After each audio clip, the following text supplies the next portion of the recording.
நீதிபதி ஜி.ஆர். சாமிநாதன் ஒரு கேள்வி கேட்கிறாரு. கருவறையில போய் எல்லாரும் வந்து பூஜை செய்யலாம்னு சொல்றீங்களே, நான் யார் தெரியுமா? நான் சுமார்த்த பிராமணன். நானே கருவறைக்குள்ள போக முடியாது. அது என்ன நானே?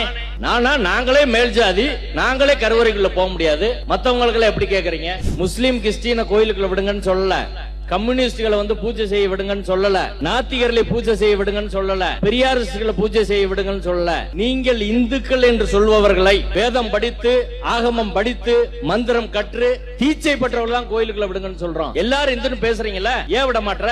எந்த ஆகமத்தை தடை இருக்கு? நாங்களும் கௌதம முனிவர் பரம்பரை தான், நாங்களும் ஆதிசைவர் பரம்பரை தான் அப்படின்னு நாங்களும் மனு போட்டோம். இத பார்த்தோன்னே அவருக்கு வந்துச்சே கோபம். அப்படியே கோபத்துல கொதிச்சுட்டாரு. எப்படி சொல்றீங்க? அவங்க பிராமணா அப்படின்னு கேட்டாரு. பிராமணன் இல்ல நான் சொன்னேன். How do you say that? எப்படி சொல்றீங்க? பிராமணன் இல்லாதவங்களை எப்படி வந்து நீங்க சொல்லுவீங்க? நான் சொன்னேன், I am believing, நான் நம்புறேன். அவங்க சொல்றாங்கல்ல, நாங்க கௌதம முனிவர் பரம்பரை, ரிஷிகளுக்கு நேரடியா கடவுள் சொன்னாரு, அந்த வாரிசு தான் நாங்கன்னு அவங்க சொல்றாங்க. அவங்ககிட்ட ஆதாரம் கேளுங்க. அவங்க ஆதாரம் கொடுத்தா நாங்க கொடுக்குறோம். அடுத்து நீங்க வித்ரா பண்றீங்களா இல்லையா? இதை நீங்க வாபஸ் வாங்குறீங்களா இல்லையா? நான் வாபஸ் வாங்க முடியாதுன்னு சொன்னேன். I stick on my stand அப்படின்னு சொன்னேன். வாபஸ் வாங்க முடியாது. You will face the consequences. நீங்க வந்து விளைவுகளை சந்திக்க நேரிடணும். சரின்னு சொல்லிட்டேன். இப்படி நீதிமன்றத்துல நேரடியாக வந்து மிரட்டுறாரு.